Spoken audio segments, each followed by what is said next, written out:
మీరు ఎంత బురదేసినా సరే ఆ మహానుభావుడు మంచితనంతో నాకు నాకు మంత్రి పదవి ఇచ్చాడంటే మీరు రాకుండా చేయాలని కుట్రలు పన్నినా మీ ఎమ్మెల్యే కుట్ర పన్నినా నాకు మంత్రి ఇచ్చిన మనిషి యాదవులంటే గౌరవం ఉన్న మనిషి బీసీలంటే గౌరవం ఉన్న మనిషి జగన్మోహన్ రెడ్డి గారు.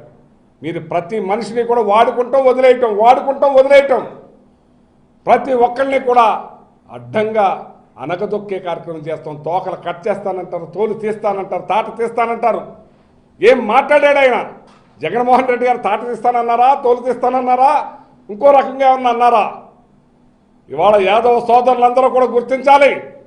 మీరు ఎవరో ఏదో అన్నారని పరిగెత్తడం కన్నా అసలు ఏం మాట్లాడారు జగన్మోహన్ రెడ్డి గారు అని ఆ మొక్కను మీరు చూడండి. ఏం తప్పుందో చెప్పండి. ఇవాళ మనల్ని కూడా మోసం చేస్తున్నది ఈ కూటమి ప్రభుత్వం. మన రైతులను మోసం చేస్తున్నది కూటమి ప్రభుత్వం. మన దళారీలందరినీ పెంచి పోషిస్తున్నది కూటమి ప్రభుత్వం.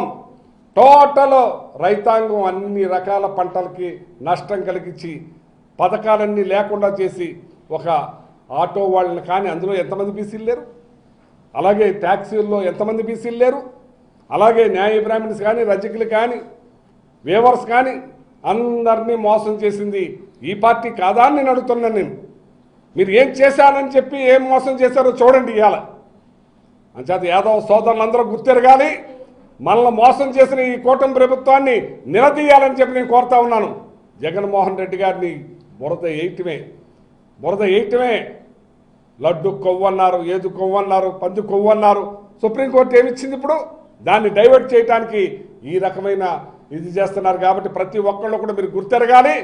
యాదవ సంఘాలు, బీసీ సంఘాలు అందరినీ కూడా కోరుతున్నాను, ఇందులో తప్పేంటో వాస్తవంగా చూసి మనకు జరిగిన మన పిల్లలకు జరుగుతున్న అన్యాయం మీద మనం పోరాటం చేయాలని చెప్పి మనస్ఫూర్తిగా కోరుతున్నాను.